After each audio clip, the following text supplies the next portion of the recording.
Olá e sejam bem-vindos a mais um vídeo aqui do canal de Neurobiologia.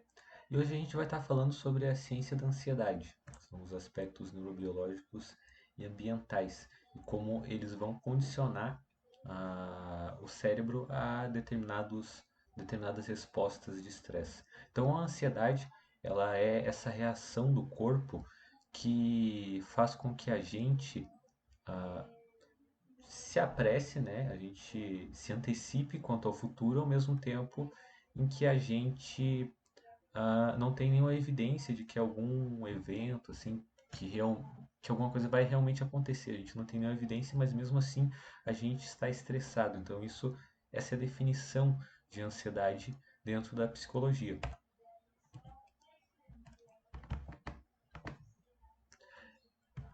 Opa. Então, como é que a gente sabe assim que a ansiedade, que o estresse, eles podem ser condicionados?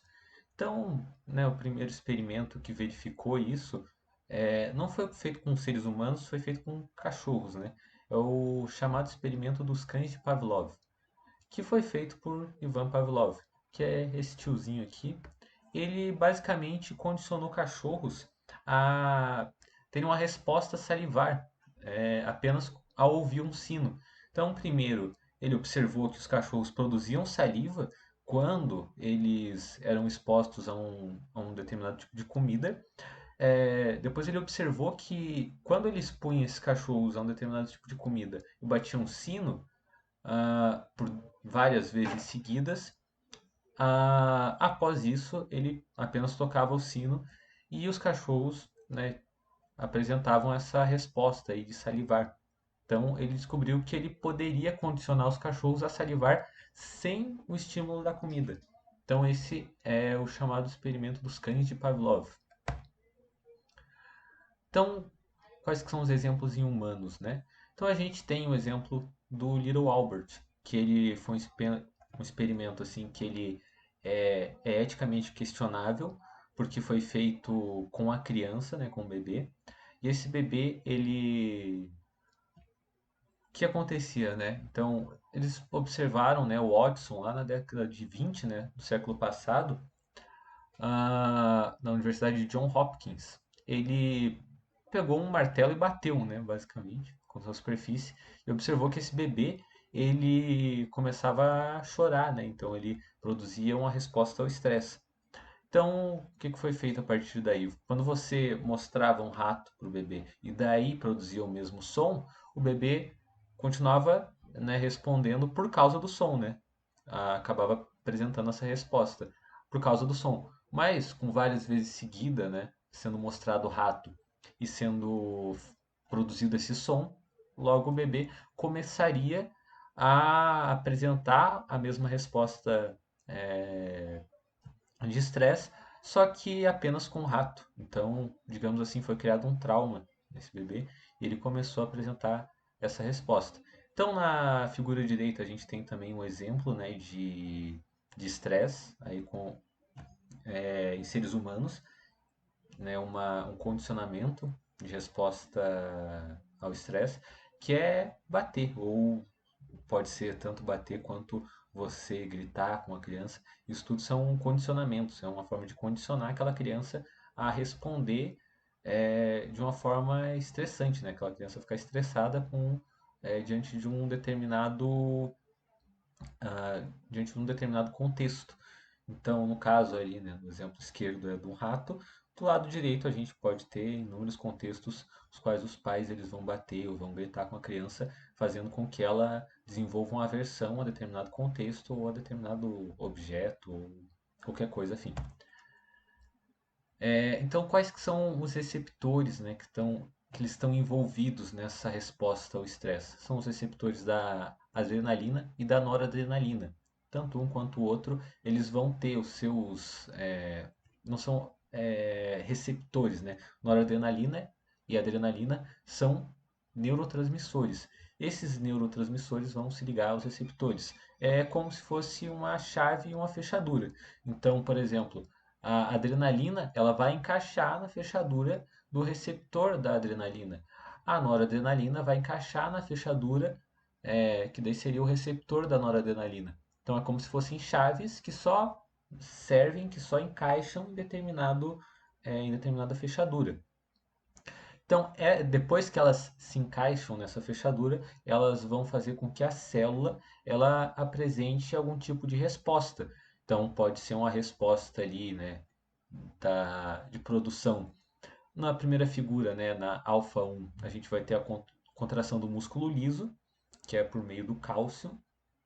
A gente tem na segunda ali, na alfa 2, a gente vai ter a contração do músculo liso também e a inibição da liberação de transmissores, porque é necessário que a resposta ela tenha um fim, ela não pode continuar por muito tempo também, né? Então a gente tem ali em beta a contração do músculo cardíaco e o relaxamento do músculo liso, a glicogenólise. Então, aonde que é produzida a adrenalina e a noradrenalina? Elas são produzidas nas glândulas chamadas adrenais ou suprarrenais, que são localizadas ali, né? Supra significa acima, então seria acima dos rins. Então a gente tem ali as duas glândulas. Elas vão produzir tanto adrenalina, né? Ou noradrenalina, quanto corticoides ou cortisol também. Elas vão ser responsáveis por essa produção.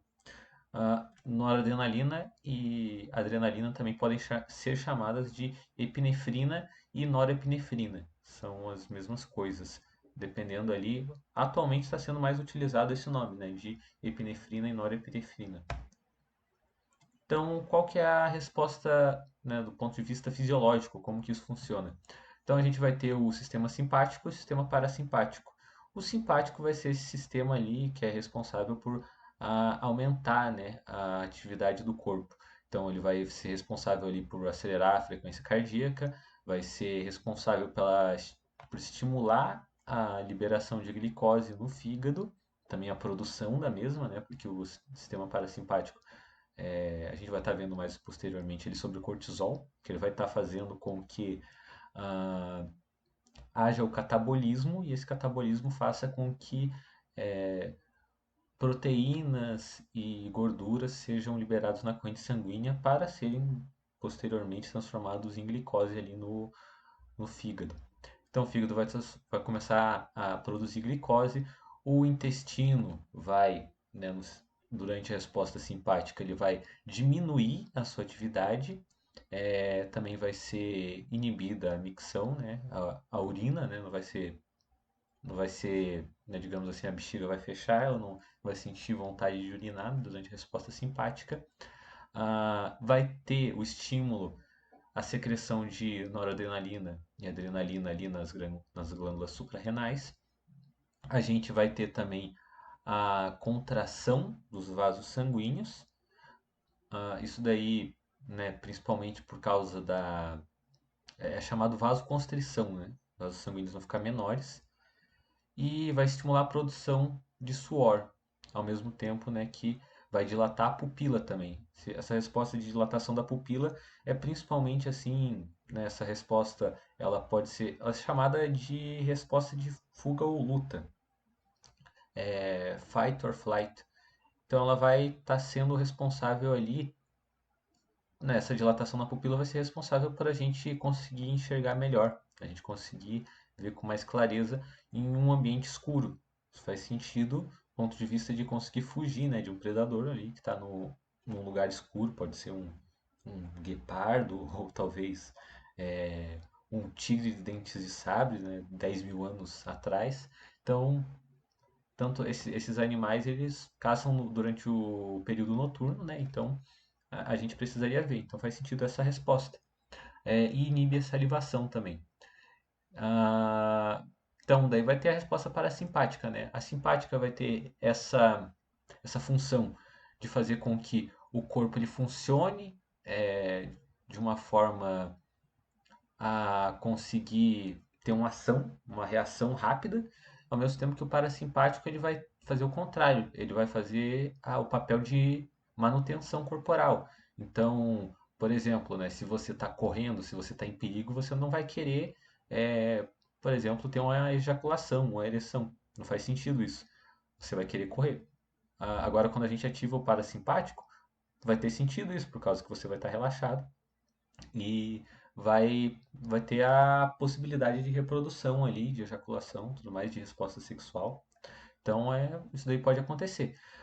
Vai promover a micção, né? Então, nesse caso, ali perceba aqui nesse canto, nessa parte inferior aqui, né? O simpático, isso aqui é uma coisa interessante, né? Quanto ao comportamento sexual. O simpático ele vai estar promovendo, estimulando o orgasmo, né? Então, o que a gente observa quando antes do orgasmo é um aumento da resposta simpática até um ponto em que ela começa a desligar completamente, né? Então, o que acontece? Vai aumentando o simpático, né? Então, vai aumentando a atividade sexual, vai ficando mais intensa, até o momento que ocorre a ejaculação, e daí o sistema parasimpático ele é ativado, e daí é um relaxamento, né? Até em francês, né? Para quem gosta de francês, é petit mort, né? Ejaculação. Esse é o nome, é Pequena Morte. Então, é um processo ali de muito de alta ativação, né, do sistema simpático e depois uma ativação do sistema parasimpático posteriormente. Então, essas vão ser as respostas, né? Então, a gente vai ser estimulada a digestão durante a resposta parasimpática, exatamente, né? Que é um processo vegetativo, um processo de recuperação, né? A gente precisa dos nutrientes que a gente absorve na comida para conseguir recuperar os tecidos que foram danificados, né? Por exemplo, durante uma fuga, alguns tecidos musculares eles são danificados e a gente precisa de uma resposta parasimpática para recuperar esses músculos, né? Para ter um período vegetativo ali. Vai promover a micção, né? No caso do parasimpático, porque como a gente está num estado vegetativo ali de descanso, faz sentido isso. Ah, vai ter também durante o parasimpático vai ser estimulada a produção lacrimal e a salivação e vai ser contraída a pupila. Então não é necessário ali um, uma, uma maior visibilidade, não vai estar precisando ver alguma coisa necessariamente. Então a gente vai estar mais relaxado ali durante a resposta parasimpática. Vai ser desacelerado a frequência cardíaca, ah, estimula a liberação de bile na vesícula biliar e estimula a secreção, né, no intestino, que seria o famoso cagar. Então estimula isso. Então a gente tem aqui na reação cerebral que vai ser a resposta, né, do cérebro durante essa resposta parasimpática, que é a atividade da amígdala. Então a amígdala vai estar sendo ativada, vai estar tendo um aumento do metabolismo da amígdala e a gente consegue observar isso por ressonância magnética. Então, aqui tem um exemplo, né, de uma pessoa que ela viu, né, uma outra pessoa apresentando também uma face apavorada e essa pessoa ela vai estar respondendo isso, né, por meio dos neurônios espelhos. A gente observa a face de outra pessoa e a gente tende também a sentir aquilo da mesma forma que a pessoa está sentindo. Por isso que quando a gente boceja, né, a outra pessoa também tende a bocejar por causa nessa por causa que o bocejo ele ativa. Existe uma outra explicação ali, eu não sei exatamente como é que funciona esse processo do bocejo especificamente, mas tem a ver com neurônios espelho.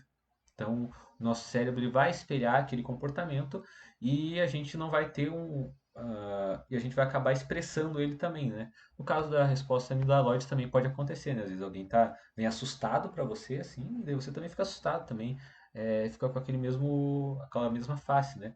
Então, é uma resposta da amígdala perante a um perigo percebido por outra pessoa, que daí a gente também percebe junto com ela.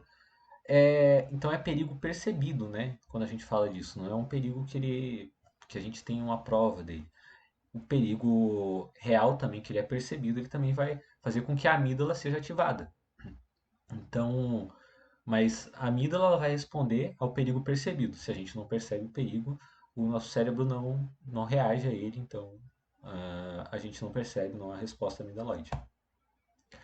Então, né, problemas de ansiedade e estresse constantes, né? Então, a gente viu que a ansiedade e o estresse, eles são causados ali pela ativação do sistema simpático, pela ativação da amígdala e quais que são os problemas dessa ativação constante? Então, são os altos níveis de agentes oxidantes no organismo que eles vão ser responsáveis por oxidar realmente as células. Então, aqueles agentes que vão catabolizar as células, que vão catabolizar os tecidos e que vão mandar eles lá para o fígado. Então, uma alta ativação vai aumentar esses agentes oxidantes, né? E esses agentes oxidantes eles são responsáveis pelo envelhecimento, pelo aparecimento de cânceres. Então, existe toda uma questão aí. Então, aumento da chance de problemas cardiovasculares. Então, a constante resposta ao estresse, né, como a gente já viu ali, o coração, ele durante a resposta simpática, ele vai estar tendo um aumento da sua frequência e um aumento, né, uma sobrecarga do coração ali pode causar vários problemas, né? Um deles pode ser a arritmia, né, quando o coração ele não responde de uma forma correta aos estímulos é, elétricos enviados pelo cérebro. Então, o coração ele vai estar aquele negócio assim meio esquisito, não vai bater direito, não vai bombear o sangue direito. E problemas cognitivos. Então, isso daqui, né, problemas cognitivos seria problemas cognitivos a curto prazo, né, o famoso mental blur. Então, seria aquela dificuldade de raciocínio a curto prazo, aquela, né, aquela dificuldade, assim, aquele dia que a gente está meio burrinho, assim, não consegue pensar direito, né? É o famoso mental blur, que ele vai deixar nosso pensamento assim mais borrado, mais difícil de processar. Também temos problemas cognitivos a longo prazo, que daí seria, né, da ansiedade crônica, o estresse crônico, que danificariam os tecidos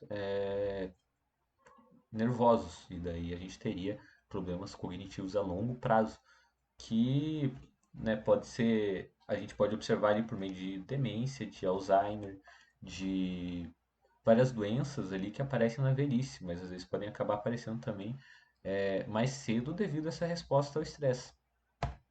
Então a gente tem uma pesquisa ali publicada ali no jornal Metrópole que pessoas com 45 anos ou mais têm altos níveis de estresse. Que têm altos níveis de estresse são 37% mais propensas a ter problemas cognitivos, incluindo de memória e raciocínio, do que aquelas que não estão estressadas.